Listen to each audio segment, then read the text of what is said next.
नमस्कार, मी पंजाब डक. आज आहे 23 ऑगस्ट 2026. आजपासून एक खास करून विदर्भासाठी अंदाज देणार आहे. विदर्भातल्या शेतकऱ्याला अमरावती जिल्हा आहे, तर अमरावती जिल्ह्यामध्ये 25, 26, 27च्या दरम्यान चांगला जोराचा, काही ठिकाणी मुसळधार, अतिमुसळधार पाऊस अमरावती जिल्हा, वर्धा, भंडारा, गोंदिया, चंद्रपूर, यवतमाळ, अकोला जिल्हा ह्या परिसरामध्ये ह्या म्हणजे 4-5 दिवसामध्ये चांगला जोराचा पाऊस पडणार आहे. म्हणून विदर्भवासियासाठी आनंदाची बातमी. पश्चिम विदर्भामध्ये बुलढाणा जिल्ह्यात देखील चांगला पाऊस असणार आहे, म्हणून त्यांनी देखील अंदाज लक्षायचा. हिंगोली, वाशिमकडे पाऊस पडणार आहे. सर्वदूर नाही पण भाग बदलत पडणार आहेत. पिकाला दिलासादायक असणार आहे, म्हणून हे लक्षायचं. नांदेड जिल्ह्यात आज दुपारनंतर आणि रात्रीच्याला चांगला रिमझिम पाऊस सुरू राहणार आहे, म्हणून नांदेडकरांनी अंदाज लक्षायचा. यवतमाळ जिल्ह्यात आज रात्रीच्याला चांगला जोराचा पाऊस चालू राहणार आहे. यवतमाळ जिल्ह्यातून अंदाज लक्षायचा. तेलंगणात देखील आज बऱ्याच भागामध्ये रात्रीच्याला पाऊस असणार आहे, म्हणून तेलंगणाच्या शेतकऱ्यांना लक्ष द्यायचा.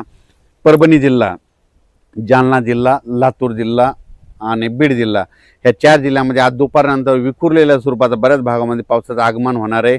सर्वदूर काही पडणार नाही, पण भाग बदलत पिकाला जीवदान ठरणारा असा पाऊस असणार आहे, म्हणून हे लक्ष द्यायचं. सोलापूर जिल्ह्यात आज देखील सांगोला परिसरामध्ये, पंढरपूर, आटपाडी तिकडे देखील चांगला पाऊस असणार आहे, म्हणून त्यांनी देखील लक्ष द्यायचं. त्याच्यानंतर इकडं श्रीगोंदा, अहिल्यानगरकडं तिकडं देखील आज बऱ्याच भागामध्ये पावसाचं आगमन असणार आहे. पाथर्डी त्या परिसरामध्ये, म्हणून त्यांनी देखील अंदाज लक्ष द्यायचा. कोकणपट्टीचं जायचे, कोकणपट्टी म्हणजे कोल्हापूरपासून राधानगरी असा पाऊस पालघरपर्यंत त्या कोकणातला पाऊस चालूच राहणार आहे सरीवसरी, म्हणून ते लक्षात द्यायचं. पण त्याच्यानंतर पुण्याला देखील आज सरीवसरी येत राहतील, म्हणून पुणेकरांनी देखील अंदाज लक्ष द्यायचा. त्याच्यानंतर संगमनेर, अकोल्याच्या सरीवसरी चालूच राहतील. तिथं नाशिककडं इगतपुरीकडे पाऊस पडत असल्यामुळे नाशिककडे देखील सरीवसरी पाऊस राहतील, म्हणून त्यांनी देखील अंदाज लक्ष द्यायचा. धुळे, जळगाव, नंदुरबार तिकडं मात्र 26, 27, 28च्या दरम्यान तिकडे देखील चांगला पाऊस येईल, म्हणून त्यांनी देखील अंदाज लक्ष द्यायचा. सर्वदूर पडणार नाही, पण विखुरलेल्या स्वरूपाचा असणार आहे. फक्त चांगला मोठा पाऊस फक्त अमरावती जिल्हा, इकडं अकोट तालुका, मोर्शी अमरावती जिल्ह्यातला मोर्शी तालुका, त्याच्यानंतर इकडं बेतूल, मध्य प्रदेशमधलं बेतूल, इकडं त्याच्यानंतर अचलपूर, दर्यापूर, त्याच्यानंतर इकडं उमरेड, वर्धा, नागपूर, भंडारा, गोंदिया, त्याच्यानंतर इकडे यवतमाळ, किनवट ह्या परिसरामध्ये मात्र चांगला पाऊस असणार आहे, म्हणून विदर्भासाठी हे जोराचा पाऊस असणार आहे, म्हणून विदर्भ शेतकऱ्यांनी अंदाज घ्यायचा. संभाजीनगर जिल्ह्यामध्ये तुम्हाला सांगू इच्छितो, इकडं सिल्लोड, नेल्लोड, त्याच्यानंतर इकडं सोयगाव, चाळीसगाव त्या परिसरामध्ये देखील ना आज बऱ्याच भागात पाऊस सुरू होईल.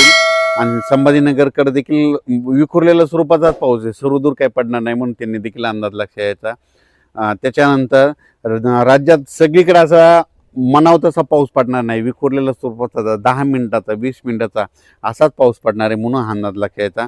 फक्त जोराचा पाऊस फक्त विदर्भातच पडणार आहे, म्हणून विदर्भासाठीच हे खास करून आनंदाची बातमी आहे. त्याच्यानंतर परत सप्टेंबरमध्ये मात्र परतीचा पाऊस एक शेतकऱ्याला तारणार आहे, म्हणून ती एक अंदाज आताच लक्षात घ्यायचा. 25 ऑगस्ट, 26, 27, 28च्या दरम्यान चांगला पावसाचा दौर विदर्भातच राहणार आहे, म्हणून हा विदर्भ शेतकऱ्यासाठी आनंदाची बातमी.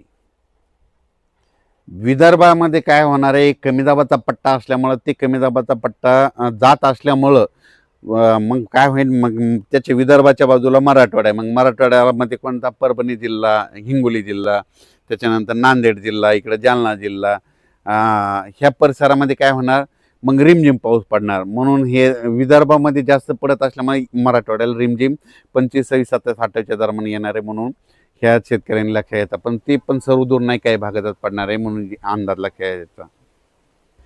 हे पाऊस महाराष्ट्रामध्ये ह्या महिन्यात कशामुळे नाही आलं, तर त्याचं खरं कारण सांगतो.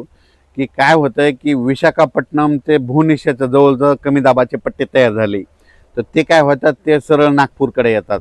नागपूरकडून काय होतात, इकडं अमरावतीकडून इकडं बैतूलहून इकडे इंदोरकडे जात असल्यामुळे एका पाठोपाठ जवळपास 3 लो प्रेशर कमी दाबाचे पट्टे तिकडंच चालले. तर मग तिकडं जात असल्यामुळे महाराष्ट्रातलं सगळं बाष्प तिकडे खेचलं जाते, म्हणून महाराष्ट्रातला सध्या पाऊस बंद आहे.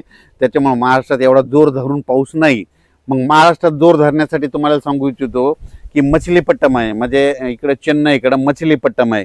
त्या मछलीपट्टममध्ये काय होतं, सप्टेंबरमध्ये तिकडे कमी दाबाचे पट्टे तयार झाले त्यानंतर ते पाऊस काय होतो तेलंगणाकडे येतो, तेलंगणातून महाराष्ट्राकडे येतो. म्हणून मग महाराष्ट्रात जर पाऊस चांगला पडायचा असेल तर इकडं मछलीपट्टा, इकडं तेलंगणामध्ये कमी दाबाचा पट्टा होणं गरजेचं आहे. पण भुवनेश्वरकडे कमी दाबाचे पट्टे झाले की ते सरळ पाऊस नागपूरकडे जातो, नागपूरकडून मध्य प्रदेश, इकडं उत्तर प्रदेश, इकडं गुजरातकडे तो पाऊस जात असल्यामुळं महाराष्ट्रातला पाऊस कमी आहे. दुसरं काही याच्यामध्ये काही कारण नाही. त्याच्यानंतर हे सगळीकडे काय व्हायचं, सरळ 3 एका पाठोमांड 3 कमी दाबाचे पट्टे केले. आणि आता जे नंतर सप्टेंबरमध्ये जे कमी दाबाचे पट्टे येणार आहेत ते काय होणार आहेत, परत अरबी समुद्रात देखील मान्सूनसाठी पोषक वातावरण तयार होणार आहे.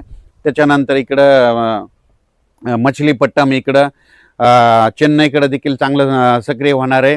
मग तिकडं वातावरण सक्रिय झाल्याच्यानंतर ते पाऊस महाराष्ट्राकडे सप्टेंबर ऑक्टोबरमध्ये असणार आहे. म्हणून शेतकऱ्याला सांगू इच्छितो या ऑगस्ट महिन्यामध्ये सर्वदूर पावसाची अपेक्षा धरू नका. फक्त विदर्भातच पाऊस पडणार आहे. तेच कारण ते कमी दाबाचे पट्टे त्या साईडनं जात असल्यामुळं. आणि सप्टेंबर मात्र आपल्याकडं ते कमी दाबाचे पट्टे इकडून तयार होते आणि ते पाऊस आपल्याला येणार आहे. म्हणून हे शेतकऱ्यांनी अंदाज लक्षात घ्यावा.